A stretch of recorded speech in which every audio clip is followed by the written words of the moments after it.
Hey, thanks very much. Appreciate it. All right, folks, let us begin. I do have the papers graded and ready to be returned to you today. So after we discuss all this exciting news about the AMA, I will return your papers to you. And as I've said before, this group is exceptionally strong. I find that your work has been great. You guys are doing a super job. It's the lowest number of midterm deficiencies that I've ever given. So that's great. Doesn't mean that I didn't give midterm deficiencies. So if you do get a midterm deficiency, you've got some work to do. But for the most part, you, as a group, you are above the average. So today, I'll give you your papers back at the end of class because I really don't want to take up time, with that. If you have questions about what I've written on your paper, or if you have questions about what your standing is in the course and those kind of things, come see me after class or come see me today. I'll be in my office from 11:15 until about 1 o'clock. Okay? All right. So today we need to talk about the AMA manual. So the AMA manual is going to become your best friend. So you can try sleeping on it and hope for osmosis, but I think you're actually going to have to start paying attention to some of these rules and learning the rules, right? So in paper number 4, in addition to doing all that synthesizing and that analysis and evaluation of the studies and writing about what's meaningful, what's not meaningful, and those kind of things, I'm going to require that you meet the standards of the AMA, right? We have rules about plagiarism. And we'll discuss those rules over the next couple of weeks. Probably some of the most important lessons you can learn about information literacy you're going to get over the next couple of days through this course. So for the next 2 weeks, please, if you're missing class or anything, make sure you're catching up on the notes, watching the video lectures, getting all this really important information. Because when it comes to plagiarism, there's very little room for error, right? I mean, it's the penalties are kind of swift and severe, and they, that's my job to make sure that I'm on the lookout for plagiarism and making sure that you understand how to use information as a professional would use information. So it's my job to make sure that if you're making mistakes that, we make it a learning experience, but also, if I'm discussing this stuff in class, and you don't internalize it and incorporate those lessons into your paper, there's very little room there for learning experience anymore, right? I'm expecting you to learn this. I'm expecting you to look up the rules. I'm expecting you to ask questions, work with other people, work with writing coaches, do whatever you can to get some help on this. But plagiarism simply will not be tolerated. And we will discuss those issues and how to paraphrase, how to direct quote, do all that other stuff a little bit later on. But for today's purposes, we'll start with the AMA manual because this will start to give us a clear indication of how to avoid plagiarism by citation. All right, so I'm on page 45 in the manual, and you can go there or not, it doesn't really matter, but essentially what we need to start with, right, is, I don't know why this is so bright. Maybe I can turn this down.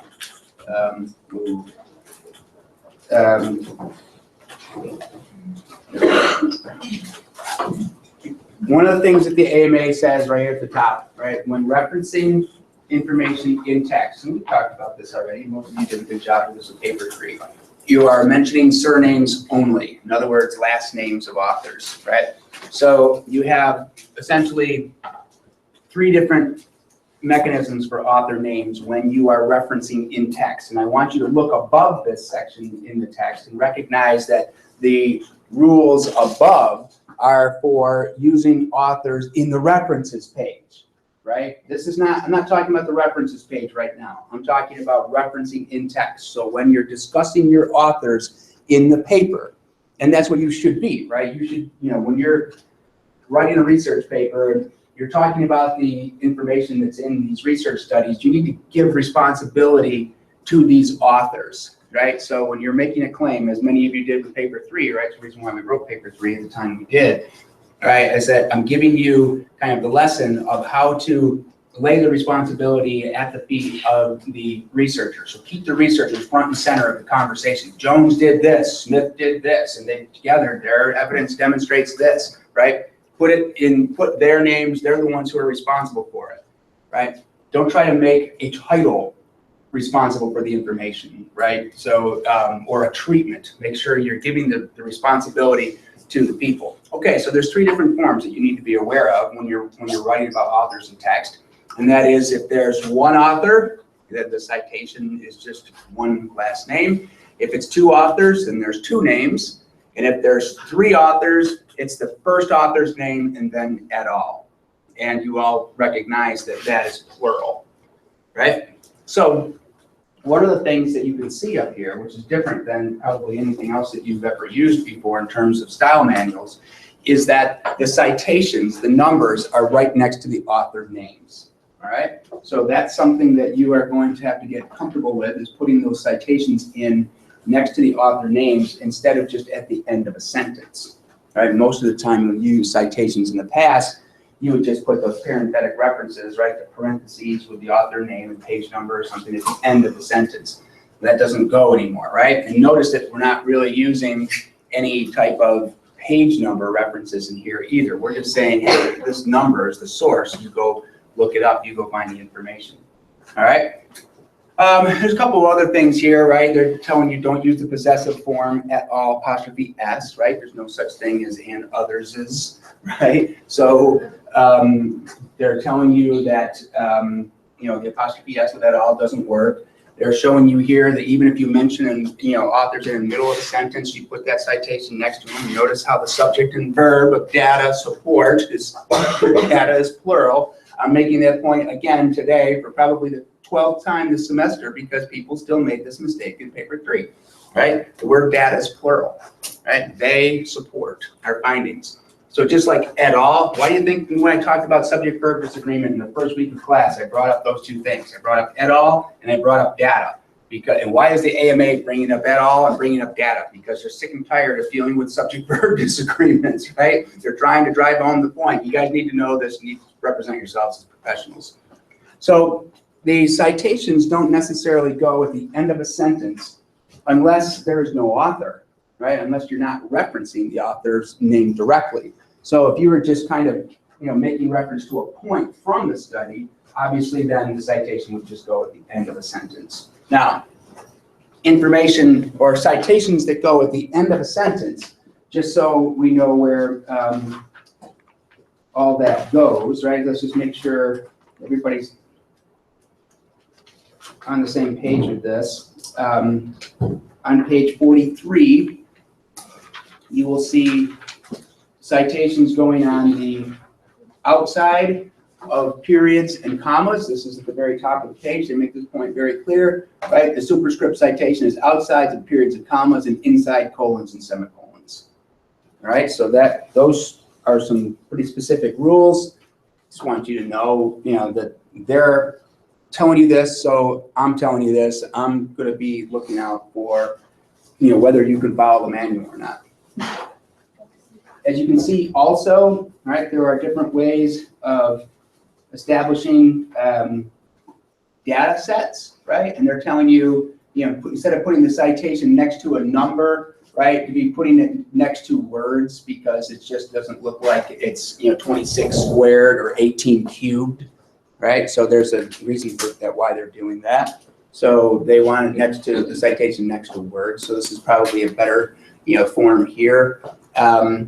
And the same thing here is when, the study was, notice that the period, it comes first and the citation goes outside of it to make sure it's not centimeters squared, okay?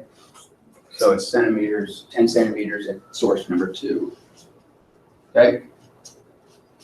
All right, so there's a couple of rules that you need to know, and we can now recognize that this is going to be the focus of your writing, right? You're going to be constantly referencing these authors, what they're doing, how they're doing it, and making your text flow around who the authors are and what they're contributing to the arguments. So make sure you're keeping a good focus on on the authors. Make sure you're getting those numbers in there where they belong. Make sure that in situations where you are not referencing an author specifically, that you're getting that citation in at the end of the sentence. This is probably going to happen in the introduction most frequently, right? Because when you're writing this introduction, it's probably not going to be very important for you to discuss author's contributions to an argument, because you're in the introduction just establishing that certain things are going on. In other words, there are certain treatments out there and you're not going to use them. So you might just want to exclude those treatments, not by referencing the author name, but just by saying, hey, this treatment's out there, maybe there's not enough research, there's not enough validity behind it, right? Stick the number of the source at the end of that sentence, because the authors aren't important in that position, right? If you're introducing your source and you want to make a claim, the American Cancer Association says that, 10 million people have this type of cancer, right? Well, obviously, you're going to have to cite that. All right, so you need to go back over your paper. If you're using anything from paper 2, you're going to have to go back over that paper and start looking for points where you borrowed information in the past or where information needs to be cited, right, and getting your numbers in there. Now, one of the things that I look for specifically, right, as soon as I see data of any kind, if I see numbers, if I see you spouting facts, right, that's got to be associated with somebody. So you need to get that number in there, or get an organization associated with it, or get an author associated with it. All right? So just making sure that you are true to the cause of citing the information that's borrowed. We'll have more conversations about, avoiding plagiarism a little bit later on, but essentially for right now, our purposes are just to talk about the mechanics of getting this out there, right? Making sure that you're covering what you need to cover. One kind of general rule you can keep at the forefront of your brain while you're writing this paper and editing it is that every sentence that you write needs to be associated with a source, or it belongs to you. All right? So we'll use this terminology a lot. We'll say, what's clear and obvious, right? So it should be clear and obvious to your reader that whatever sentence you are reading, that information either belongs to a source, and you will reference that source either by bringing up the author's names and citing the authors, or by putting the number in there, or if that information is not cited, then it is assumed by the reader to be yours. All right? So you make sure, right, that if you don't have citations in your papers, right, associated with certain sentences, right, if that information does not clearly relate to a source that you're discussing, then your reader is going to assume that that information is yours. All right? And you can't take credit for things that aren't yours, right? That's called stealing. All right, any questions so far about what we've covered? Good. All right, so now what we can do is I'm going to go back to this page right here. This is page 42. And as you can see here is under the section minimum acceptable data for references. Okay, we're going to be spending probably most of our time with this research paper dealing with either print or online journals. So there's going to be some rules that are going to be affecting us, right? Because this is where most of you are going to be grabbing your research. Now, obviously, there are books and there are websites and those kind of things are out there, right? But obviously, the journals is going to be the place where most of the studies are done, right? So that's where most of your research will be. So let's talk about these minimal pieces of information that are in there, and we'll spell some things out for you. So let's just look at the print version of a journal first. Obviously, they have a rule about authors. Well, I mean, if you want to know something about authors, flip the page, right? And at the bottom of 44, you will see the manual start to discuss the issue about how to do one author, two authors, six authors, right? And then anything greater than six authors. So here's this whole demonstration of this, what a references page is going to look like, right? This is how you're going to produce your authors. Notice that the author is last name and then first initial and middle initial if it's there, with no marks of punctuation, right? No comma to separate that author from the initials, no periods to use with those initials either, right? If you have more than two authors, then you put a comma between them, right? If there's up to six authors, right? Notice that it's just another, just a list of authors. There's no and in there. There's just names and initials, right? So this is pretty straightforward. If you have more than 6 authors, well, you do the first 3 and then you put et al. Okay, so that's pretty much the way authors are going to go. Obviously, some of you will find that there's groups. You just need to make sure that when you're looking at your title and looking at or the title page of your journal article, you will go to find if it's a group of authors or if it's an organization or something that they're working for. Sometimes, most of the time, it's just author names. So, but sometimes they're associated with a group. So, going back to my point, if I'm going to produce an entry for an author, if I'm going to say anything about a journal entry, right, my authors are all done the same way. And so authors, whether they're online, whether they're books, whether they're websites, they're all done the same way. Okay, so every author appears in the same form. The journal title needs to be distinguished from the article title. So 2 things that are going to be happening here. Notice that an article title, right, they have here in sentence style capitalization, meaning the first word of the title is capitalized, but no other words are capitalized in the title. Notice that there are no quotation marks around the title or anything else. All right, so let's go to an example, right? Back, go look at something that's in English. If you would, just flip over to page, let's say 49 or 48. Okay, I'm right in the middle of 48. And as you can see, right, I've got a title here, I've got my authors, and then I've got a bunch of scientific words, and as you can see, none of them are capitalized except the first word. Now, if you have proper nouns in that title, you will capitalize it. All right? Also, you may find that you have subtitles. This is an important consideration. If you end up with an article that has a subtitle, so let me just scan down here. Whoop. You will see that in this example right here, there's a colon, right? The colon indicates that the title is ending and now there's a subtitle. The first word after the colon is not capitalized unless it's a proper noun. All right, so this is kind of confusing. You might look at that example right there and say all first words after the colon is capitalized, and they're not. So first words after colons are not capitalized. Let me give you a different example so that you can see that.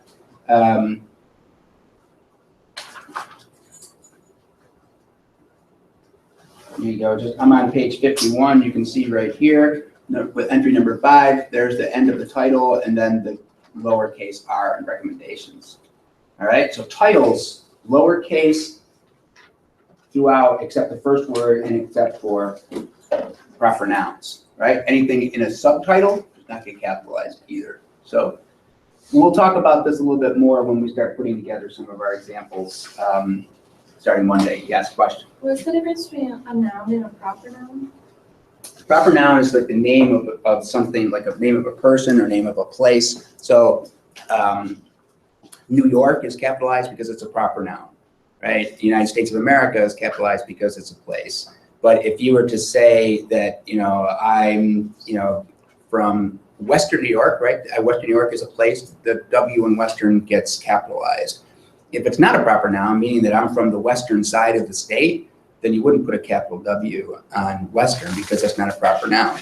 But proper nouns are people's names, those kind of things. So if you have, the name of an organization or something like that, like the American Medical Association, that gets capitalized. All right?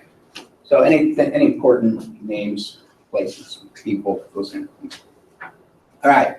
So journals, now, this is kind of confusing. They put journal name in italics, and it's capitalized, which, yes, that's right.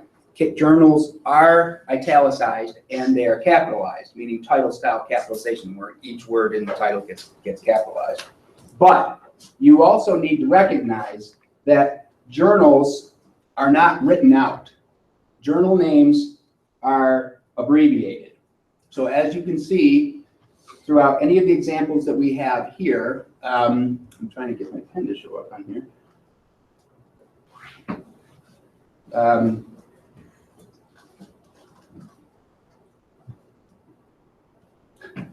Oh, I'm on the wrong page, sorry. Sitting there wondering, why isn't my pen showing up? So if you take a look at any of these examples down here, right, you can see these are all abbreviations. So you have to start asking yourself, well, how do I know how to abbreviate these journals, right? So in the back of your text, you will find, now let's go all the way back here to, get you to the right exact page. All right, on page 472, you will find, in 473, you'll find the beginnings of the list of journals that the American Medical Association recognizes and the abbreviations that they provide for them. Okay, so on page 472, they start this list so that you can know how to abbreviate all the journal titles that they recognize. On 479, you will find that they are quick to tell you that they don't have all journals represented in their list. So if your journal does not appear on that list, you now need to go find the individual words and produce your own abbreviation. So your words that are on this list from page 479 over to 500, right? There's a list of words that the AMA asks you to abbreviate. Now, you do not, when you're making your own title or a journal, use prepositions and, like in, on, of, those words, right? And articles, a, and the, right? So all you're really going to do is just have the nouns and your verbs in your, if there is a verb, abbreviated. So as you can see, the surgical clinics in North America here, notice how they take out the preposition of. So you would do the same thing, all right? If you're going to create your own version of the abbreviation, you're just going to eliminate prepositions and articles, all right? Same thing with ampersands, like if you have and, so obstetrics and gynecology, right here, right? They take out the ampersand with obstet and gynecol. All right? So that's an important factor for you to recognize that all journals need to be abbreviated. And you've got a list, and then you know how to do it. All right. After that comes the bibliographic string. Now, the bibliographic string means that there's a year, a volume number. If they have an issue number, then you would include it parenthetically here, right, in the parentheses, a colon, and then the page numbers. So 71 to 79 or something like that. So your year and volume are the most important things. Your page numbers are the most important things. Not every journal has an issue number, but if it does, get it in there. The one thing that I want you to recognize about this is there are no spaces between the marks of punctuation. All right, so after the colons and semicolons in this list, because they want the string to stay together, right? They want the string to stay together. So the fact that this bounces down to the next line won't happen if you don't put a space in there. All right, so this whole thing will probably bounce down to the next line so that it all strings together. All right, so no spaces after those colons and semicolons in that bibliographic string. Notice now that the print form of a journal, that means if you're digging around inside of our stacks and you have your hands on the paper copy, that's how you're going to reference your article. All right, most of you are probably going to reference your article through our databases. So you now need to present this entry as an electronic form. In other words, you don't have your hands on the print form, you have your hands in an online version, which is going to require you to do the same exact thing throughout your reference. But now this part is going to change. Here's how it's going to change. You cannot, in most cases, provide a URL for your reference. And let me explain why. Our database is password protected. So if you put a URL in your references page, right, and I type in damon.edu, and then the 4,000 characters that look like gibberish, right? When I do that, if I copy and paste that and I click enter, it's going to take me to the Damon College Library sign-in page. And it's going to say, enter your username and password, right? So someone who is not a Damon College employee or student is not going to be able to access that information. So a URL is not appropriate.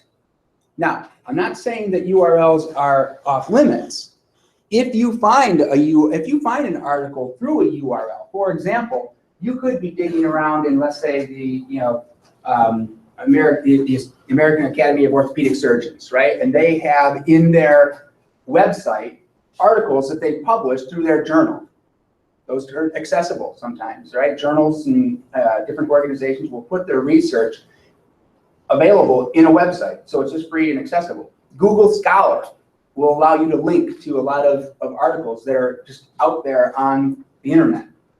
So if that happens, well, now you can use this form, the URL form, and you can, when you put that URL in there, you're going to give an access date, right? So you'll put accessed, and then you'll have, November 1st, 2016.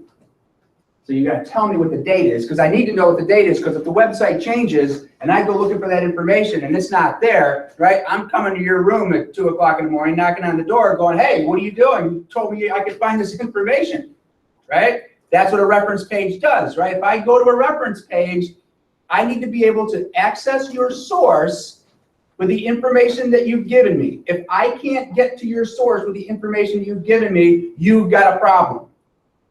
Right? Because that's the link. You're telling me when I'm reading the source, hey, go to source number 1, see this. I go to source number 1, I try to find that source. If I can't get there with what you've provided me, you haven't done your job. So make sure the URL is accurate, copy it and paste it, right? Make sure the date is appropriate, because if the website changes, websites track the changes that they make by telling, by putting at the bottom of the page, updated on a certain date, right? So if the article is no longer there, when I go looking for it, you can say, hey, it was there on November 1st, and you went looking for it on November 2nd. So too bad for you, right? That's how you defend yourself. Go ahead. So on the Damon databases, at least, there's a thing called like permalink. Yep, doesn't work. Doesn't work. Okay. And also, like, if you do a full text find.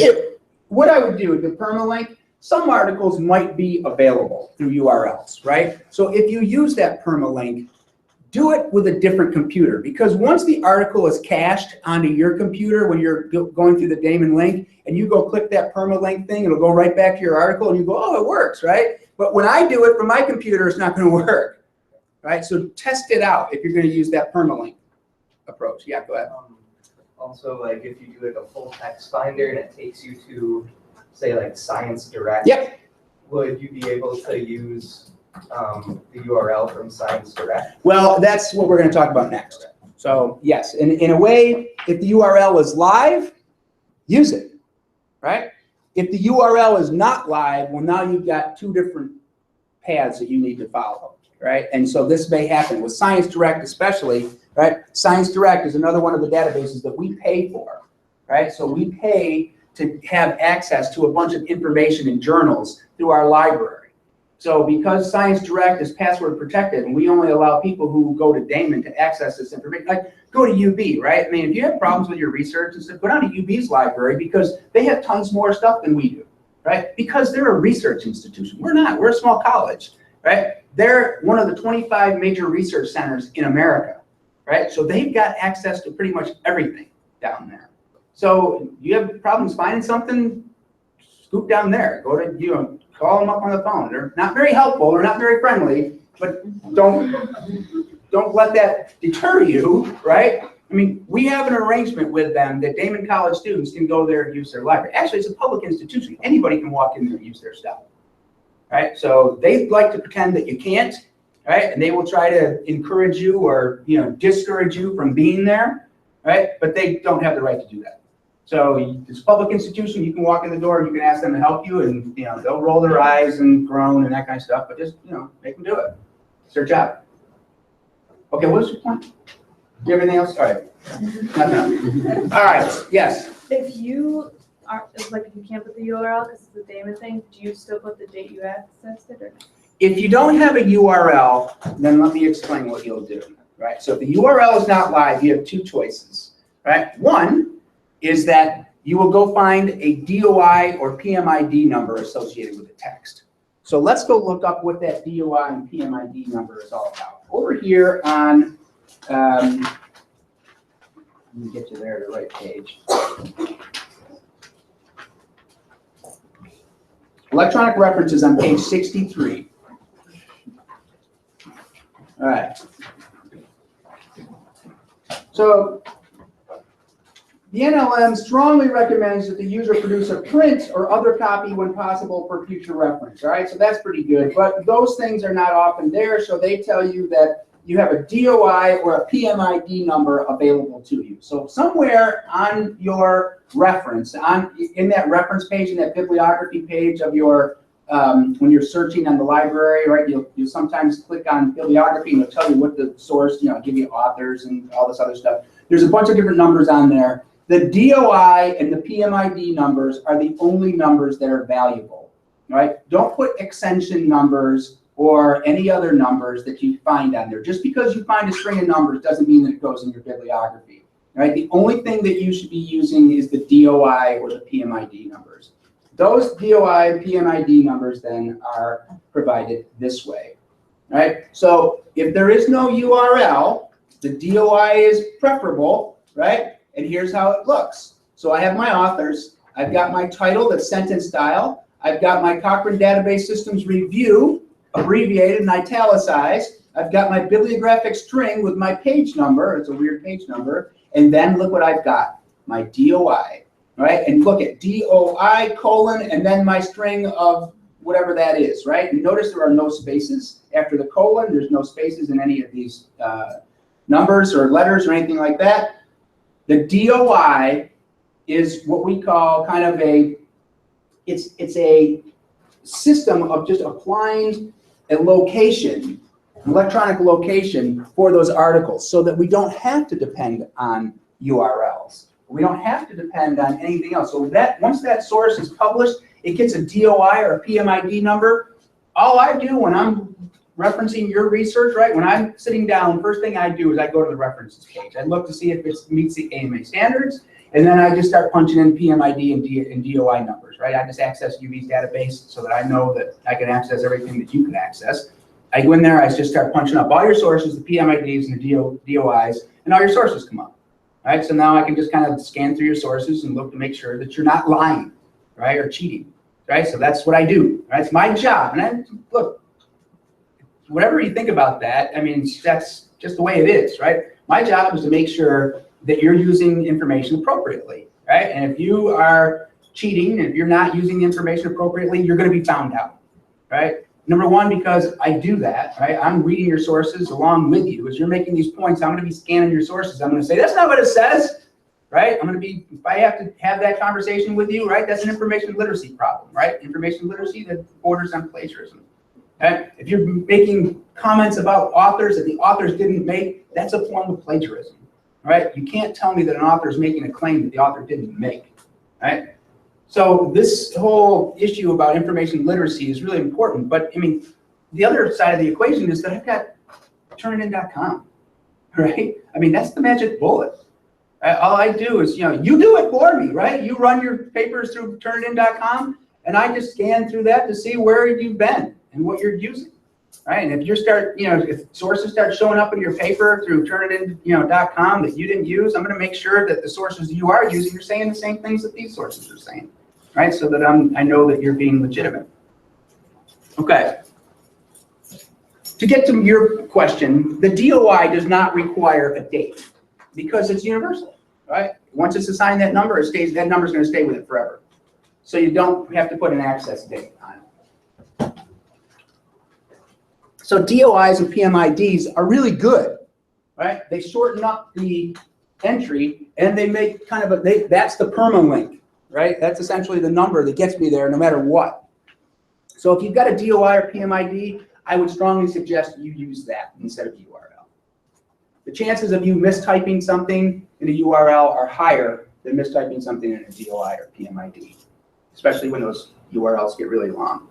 If you create an entry that has damon.edu in it, right? I'm drawing a line across that references page and handing the paper back to you with an F on it, right? That is not a research paper anymore because I can't access that source, right? So no URLs with damon.edu because that is password protected. All right. The other choice is this, and this is something that I'm going to tell you because the AMA has not done a good job of capturing this. What happens if you don't have a URL and you don't have a DOI? Now you're stuck. The AMA manual does not tell you what to do in that situation. So I'm going to tell you what to do. Okay? And I've talked to the folks at the AMA about this, so you know they know I'm doing it. And they know that they just are pretty weak right now at doing this thing right. What I suggest that you do is instead of putting a DOI, you will put the database name. For example, Science Direct, right? You write the database name, not EBSCO, right? EBSCO is a company that buys a whole bunch of databases, right? They're the host. You will just put here the name of the database, so it could be CINAHL, it could be Health Sciences Quarterly or whatever, I don't know, it could be whatever the name of that database, right? Whatever your databases you're in, you can look throughout our library, we've got hundreds of them, right? So you put that database name and then put the access date. And that would pretty much cover you to tell me that there is no DOI and the URL that you've got is probably a daemon URL. Right, going through our library pages.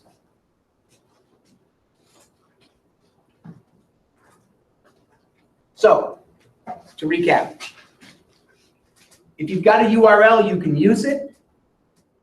It's got to take the access date with it, but it's better to have a DOI or a PMID number.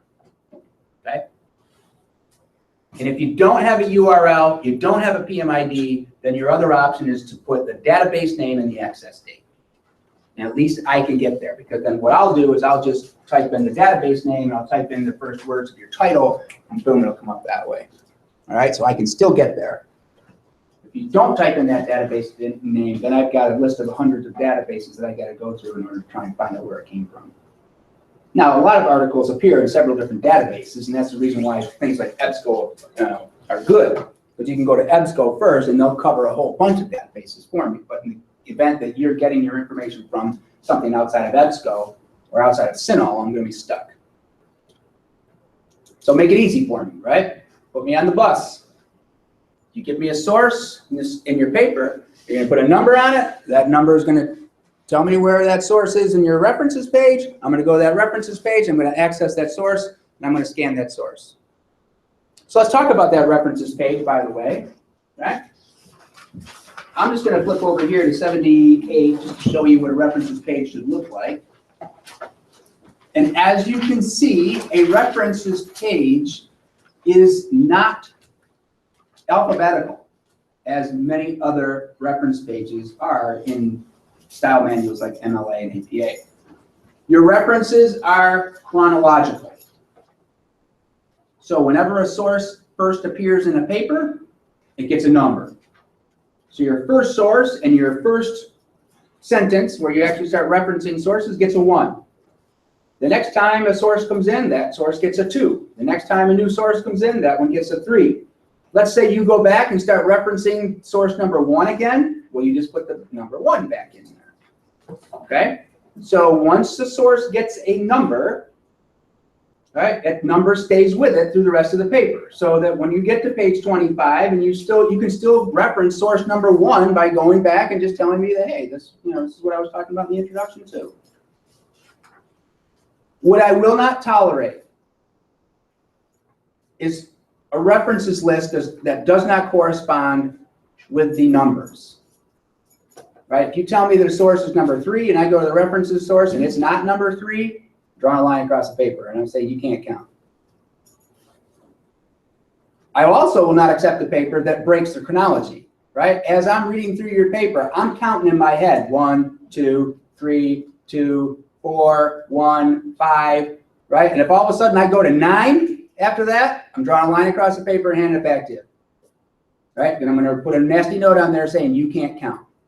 This happens all the time. Let's explain why.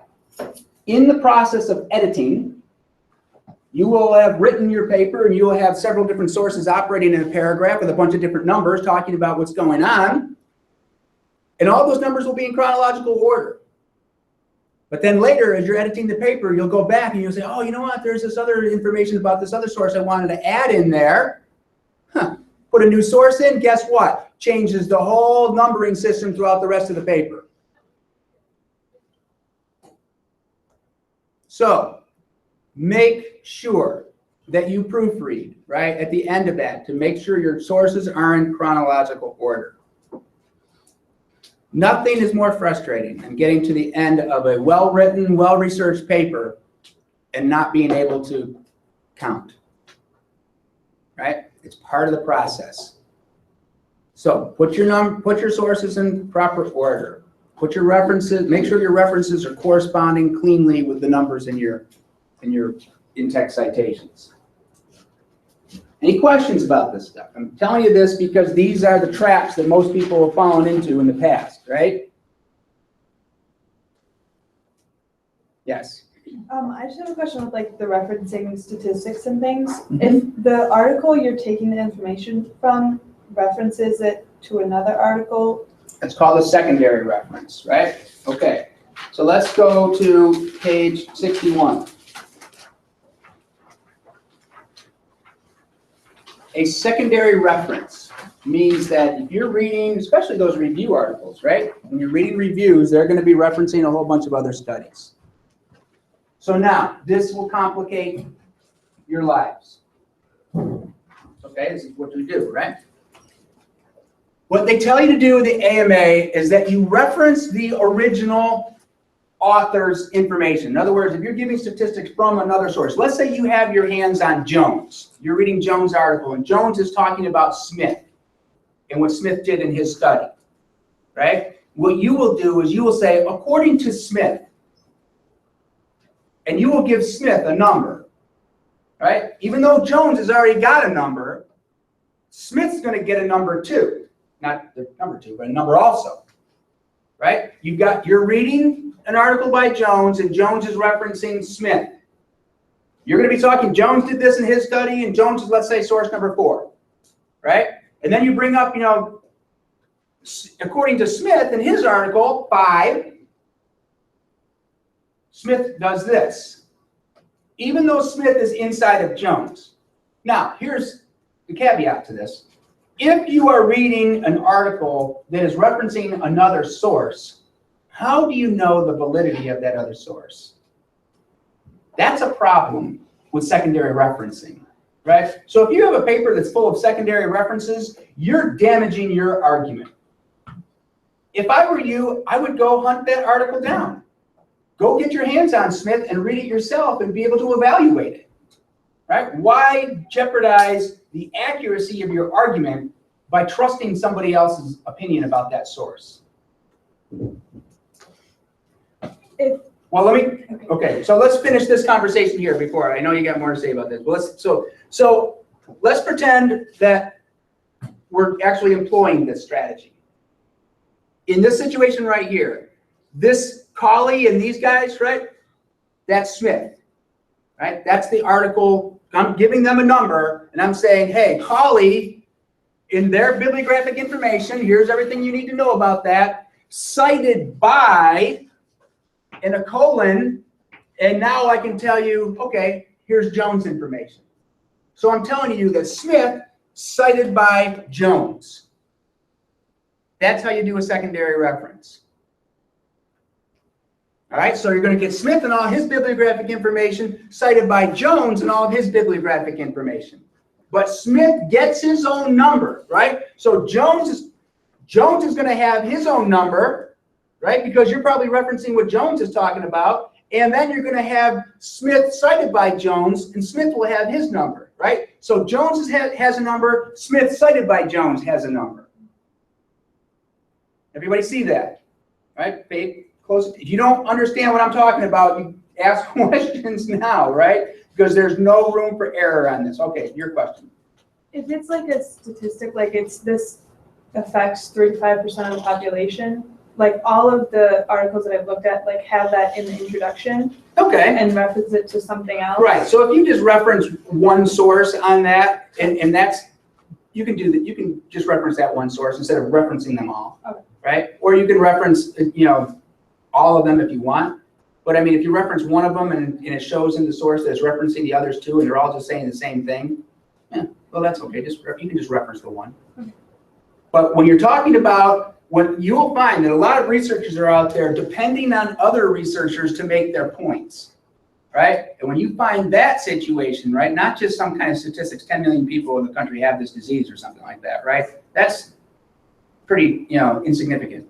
But when you're talking about what people did in their studies in order to drive the decision making of what's happening in the other study, well, then now you better start putting the secondary references in there, because you're essentially damaging your argument if you're not evaluating the first study, right? You got to know that the first study is legit in order to know if the second study is legit. You first.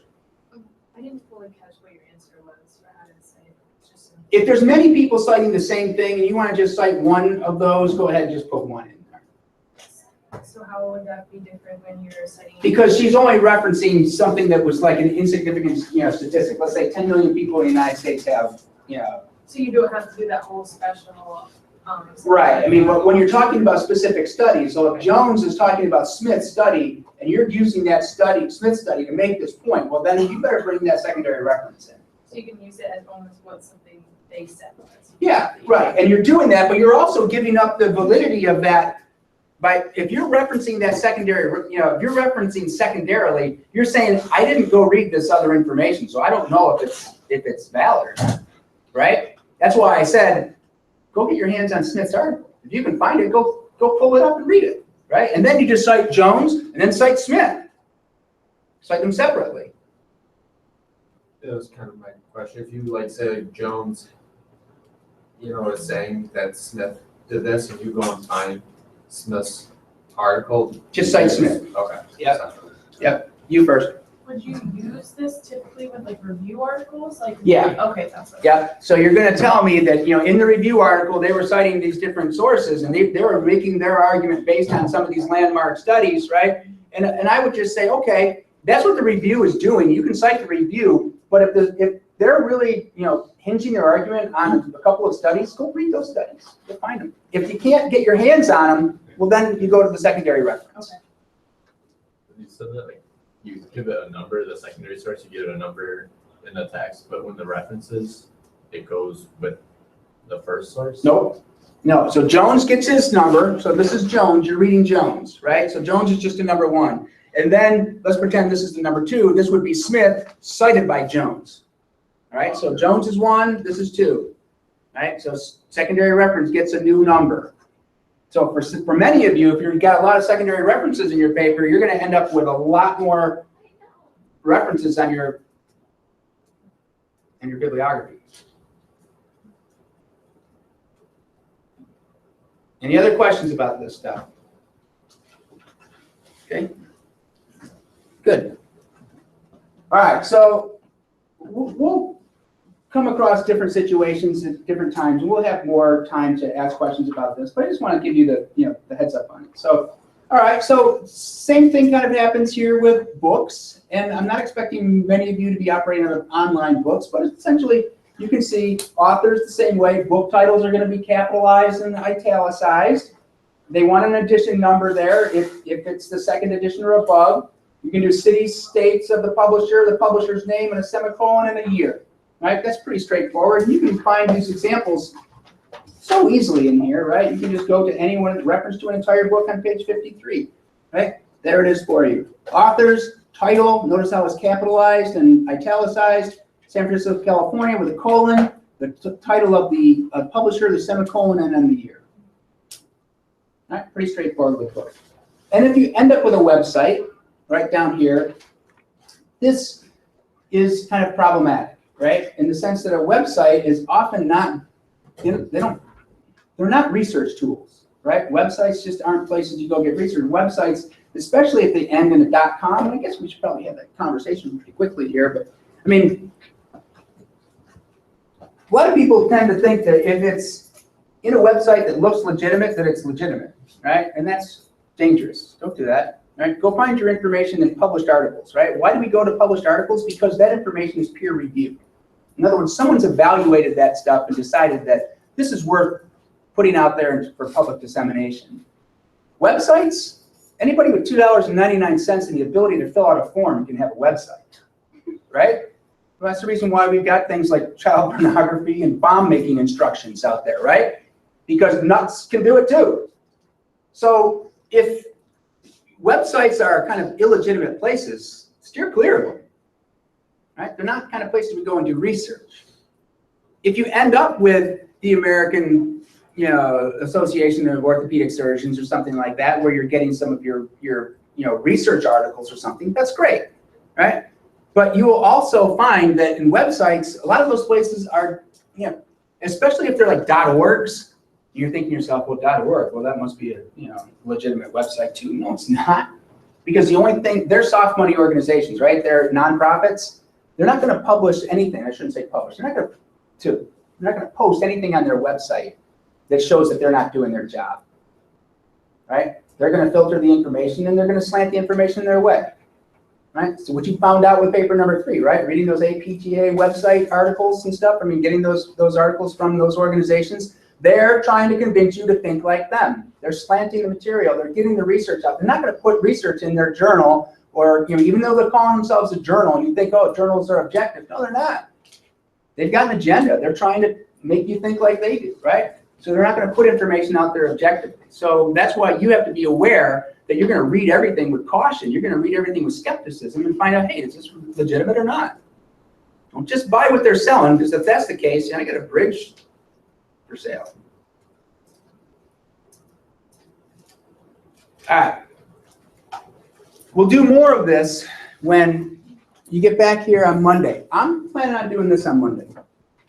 I've got a list of references that are just a mess, right? So I've got a reference list for you. I'm going to have you identify what it is, go find the rules, find the examples, and rewrite the references page according to the rules so that by the time we end up doing this, you know how to produce a references page. That's the first thing I'm going to grade, right? It's the first thing anybody does when they read a research paper. They just go to the references page first. I want to know what sources you're using to make this argument. I want to know how legitimate your argument's going to be. All right? I look at that references page, right? And if that doesn't meet AMA standards, I'm not reading the paper, right? Because you're playing tennis without a net. Okay. See you on Monday. Get started. Oh, yeah, paper. All right.